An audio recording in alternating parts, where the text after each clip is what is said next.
Vespera. Le soleil, déchiré par les rocs ténébreux, tombe, comme César, dans sa robe sanglante, avant de nous quitter.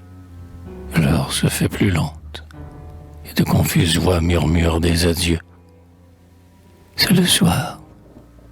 L'horizon se remplit de lumière, et la pourpre s'allume aux rives de l'azur, et le flot attiédi, plus profond et plus pur, enivre de chansons la rive hospitalière. Derrière les brouillards où Phébé va s'asseoir, la dernière colline a caché ses épaules. L'onde baisse tout bas les longs cheveux des saules. Vespère, lui, comme un pleur, dans l'œil profond du soir. On entend murmurer, sous les lentes morsures, des lierres vagabonds, les chaînes orgueilleux, et les soupirs lointains qui élèvent vers les cieux, les pins ensanglantés d'adorantes blessures. C'est l'heure où tout cœur fier fuit dans la liberté, en sentant se rouvrir la blessure fermée, tandis qu'au sein des fleurs la nature pâmée boit la fraîcheur de l'ombre et l'immortalité.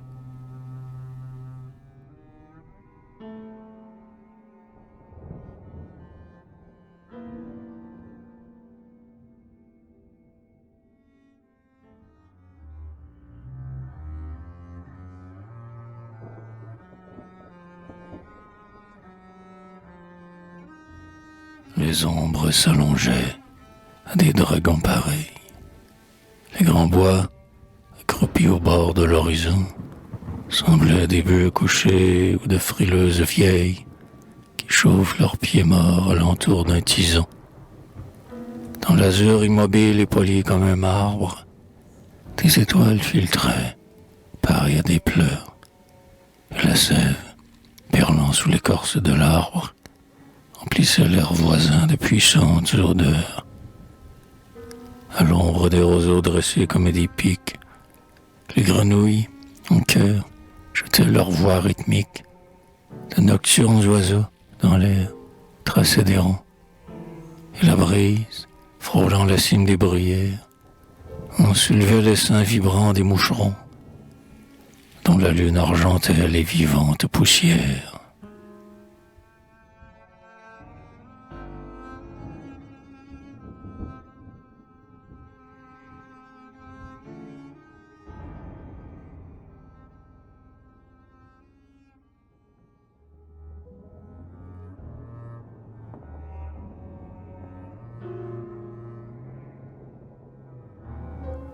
Luisante à l'horizon comme une lame nue, sur le soleil tombé, la mer, en se fermant, de son sang lumineux éclabousse la nue, où des gouttes de feu perlent confusément, comme une foule émue après un châtiment, sous l'oblique rayon des étoiles sacrées, une procession d'ombres démesurées, derrière les troupeaux chemine lentement.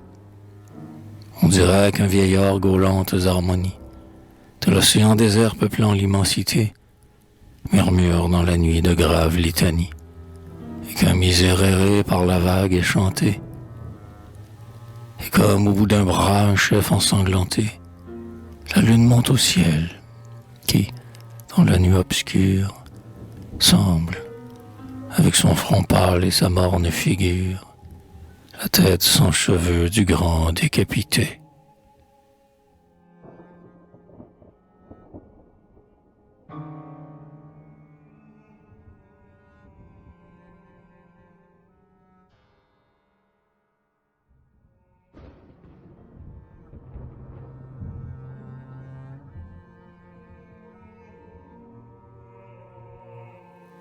La lumière qui fuit vers l'horizon plus pur, comme une ronce folle au pli traînant d'un voile, se pend au bord des cieux flottants, et chaque étoile semble une épine d'or qui déchire l'azur. Les feuillages aigus que sa robe balaie montent au front de Dieu dans les terres emportées, puis la lune à son flanc ouvre une large plaie, où la terre, en rêvant, vient boire la clarté. Car la splendeur des nuits faite de blessures Leur silence et douleur et non sérénité. Un Christ inconnu saigne dans leur obscurité. Sur tous, l'ombre et la mort enlacent des morsures. Et chaque souvenir, renaissant et vainqueur, semble une épine d'or qui déchire le cœur.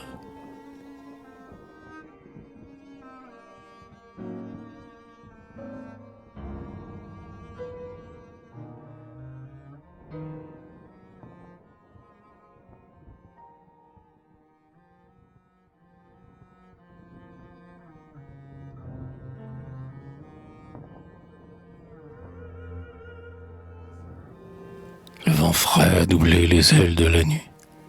Tombe le soleil tombé, comme un parthe qui fuit, ensanglante le vol d'une flèche inconnue. L'herbe tremble au toucher des pieds froids de la nuit. Vénus, qui de sa mère enfin s'est souvenue, sur le flot éploré épanche son front qui luit.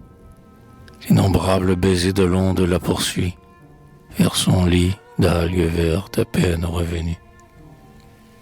Tout ça, tout d'accord, vient comme un retour, et rempli des senteurs qu'exhalent les pelouses, sous les toits citadins où brûle encore le jour, une à une, soufflant les lumières jalouses, vers les lits parfumés des nouvelles épouses, le vent frais a doublé les ailes de l'amour.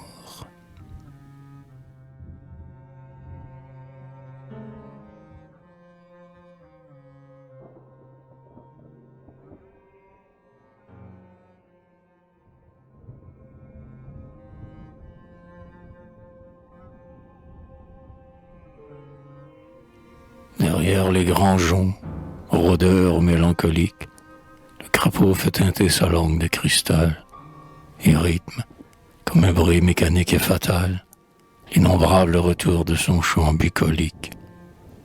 La couleuvre aux yeux verts pailletés de métal, soudain jette au chanteur sa stridente réplique et glisse jusqu'à lui sa course famélique, avec un sifflement ironique et brutal. Tout se tait, et l'horreur de l'ombre en est accrue. Et puis, le regret vient de la voix disparue, quand le soleil lasse éclôt le cycle vermeil, où l'aiguille de feu tout le jour se balance.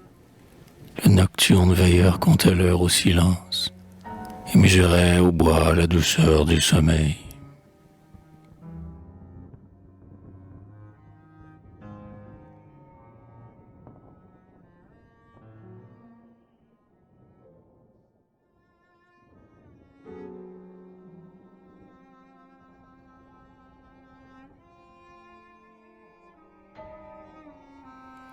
Des souffles attiédis, sous les cieux taciturnes, roulait le fleuve errant des vivantes odeurs, lointain enchantement des floraisons nocturnes, du monde des parfums et visible splendeur.